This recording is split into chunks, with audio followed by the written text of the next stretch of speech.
நள்ளிரவு 12:30 மணி. இந்திராவின் தில்சுக் நகர் பேருந்து நிலையம் நிசப்தமாக இருந்தது. அங்கு ஒரு பெண் தனியாக பேருந்துக்காக காத்து கொண்டிருந்தார். அந்த பெண் சாதாரண நபர் இல்லை. அவர் மால்காஜ்கிரி காவல் ஆணையரான பி. சுமதி IPS ஆவார். நள்ளிரவில் தனியாக பயணிக்கும் பெண்களின் பாதுகாப்பு நிலைமையை நேரில் ஆராய அவர் சாதாரண பயணியைப் போல மாறு வேடத்தில் களம் இறங்கியிருந்தார். அதிகாலை 3:30 மணி வரை இந்த அதிரடி சோதனை நீடித்தது. அந்த 3 மணி நேரத்தில் அரங்கேறிய சம்பவங்கள் அதிர்ச்சியூட்டுவதாக இருந்தன. அவர் தனியாக நின்றிருந்த அந்த சில மணி நேரத்திற்குள் சுமார் 40 ஆண்கள் அவரிடம் வம்பு வளர்க்கும் நோக்கில் நெருங்கியிருந்தனர்.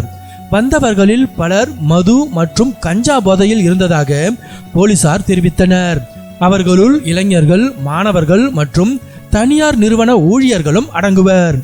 காவல் ஆணையர் சுமதியின் பாதுகாப்புக்காக சாதாரண உடையில் அங்கேயே மறைந்திருந்த போலீஸ் படையினர் வம்பிழுத்த மற்றும் அநாகரிகமாக நடந்து கொண்ட நபர்களை உடனடியாக சுற்றி வளைத்து பிடித்து கைது செய்தனர். இரவு நேர ரோந்து பணிகள் சரியாக நடக்கிறதா? பெண்களுக்கு பாதுகாப்பற்ற இடங்கள் எவை? நள்ளிரவில் தனியாக செல்லும் பெண்கள் சந்திக்கும் ஆபத்துக்கள் என்னென்ன என்பதை நேரடியாக கண்டறிந்து ஆக்ஷன் எடுப்பதே இந்த ரகசிய ஆபரேஷனின் முக்கிய நோக்கமாகும். பிடிபட்ட நபர்களுக்கு போலீசார் தீவிர கவுன்சிலிங் வழங்கியதோடு பெண்களின் பாதுகாப்பு குறித்த விழிப்புணர்வு நடவடிக்கைகளையும் முடுக்கிவிட்டுள்ளனர். ஒரு துணிச்சலான பெண் அதிகாரியின் இந்த அதிரடி நடவடிக்கை இப்போது பெரும் பாராட்டுக்களை பெற்று வருகிறது.